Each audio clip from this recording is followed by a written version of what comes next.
So TJ, what do we have here?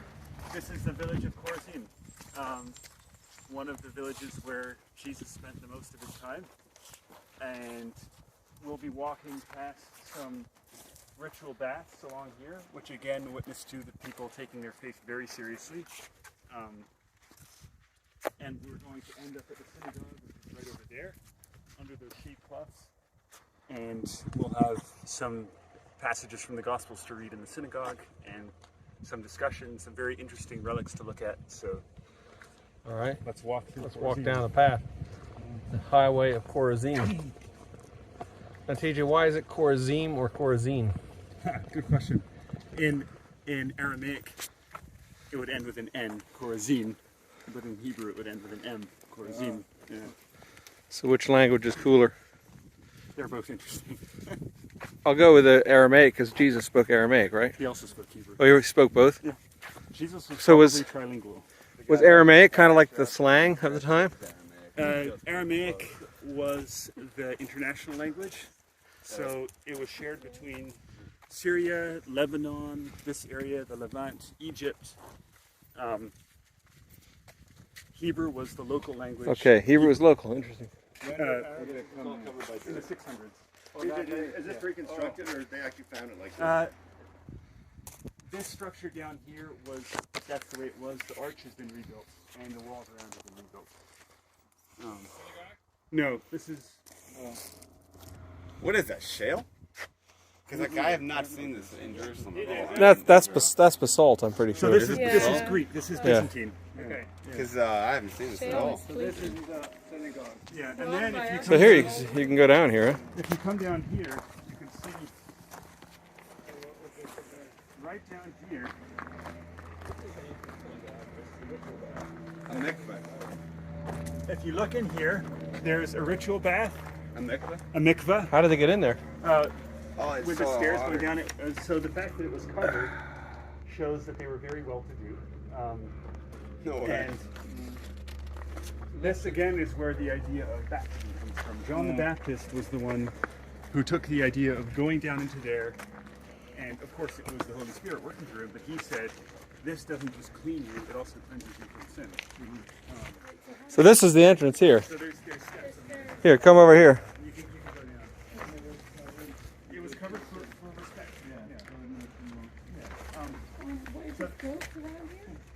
Yeah. Should we go right in? Yeah. Wow. It was mostly women, but the men also had to live different times. Ritual purification, so ritual impurity, you can read about it in Leviticus. It had nothing to do with sin. It was just normal, just normal stuff, normal part of life, you know. But yeah, again, John the Baptist was the one who said this also cleanses you. In the mid to late 200s, just before the village was destroyed, it was expanded. So it's bigger than it would have been in Jesus' time, but it's the same location. And a lot of the stuff that you see there is also, it's interesting, it's pagan imagery. And that's because after Rome conquered this whole country in the mid 100s, they were a bit more syncretistic. So we're not talking about these walls are the walls where Jesus was, but it's this area is where the synagogue was. Maybe the lower walls. Yeah. So would the Israeli authority have done this dig, or would it have been? Yeah. So what happened here was they discovered so many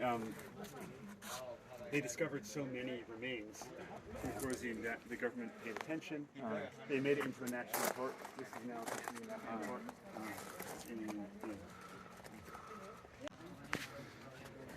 We've come into the synagogue here.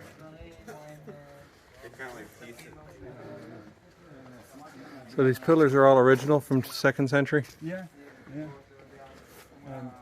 After the Roman conquest, when there were still Jews living here, but they were a bit more open to pagan practices, a bit more syncretistic. So we're coming out of the Chorazin synagogue. It's being restored. And TJ is going to show something very interesting here. So, if you notice this this image here, it's the same thing that's on the Magdala stone that we looked at. And when we go to the Temple Mount in Jerusalem, you'll see them all over the place, that flower pattern there. This chair is known as the seat of Moses. And what it was, so in a synagogue service, like we read in Luke 4, someone would stand up, read from the Torah, the books of Moses, and then read one passage from the prophets, so like Isaiah, Ezekiel, Jeremiah, and then they would sit down and teach. In that chair. In this chair. So when Jesus says the Pharisees sit in Moses' seat, so do as they tell you to, but not as they do, he's talking about this. He's saying they have the authority, it's God-given, to explain the Bible, to tell you how to live what you find in the Bible. But some of them aren't living up to it. And the way Jesus taught in parables, the way he explained the Bible, like in Luke 4 when he read in the synagogue, he's doing it like a Pharisee. So of all the Jewish groups in Israel, Jesus is closest to the Pharisees. The Pharisees also taught in parables. The Pharisees also talked about the kingdom of God. So there's a lot of common ground. And Jesus' hard words for the Pharisees, if we compare them to what some of the Pharisees said about each other, it's kind of mild. I mean, calling someone a brood of vipers is kind of nice compared with some of the nasty things the Pharisees said about each other. So all that kind of goes to say that Jesus was able to meet them on their level, to talk to them on their level. And he also respected their office, like in this passage about the seat of Moses. He was not saying they're terrible people, don't ever listen to them. He said God gave them something, and you have to listen to them, but just don't live like them. Don't live like them. Live differently.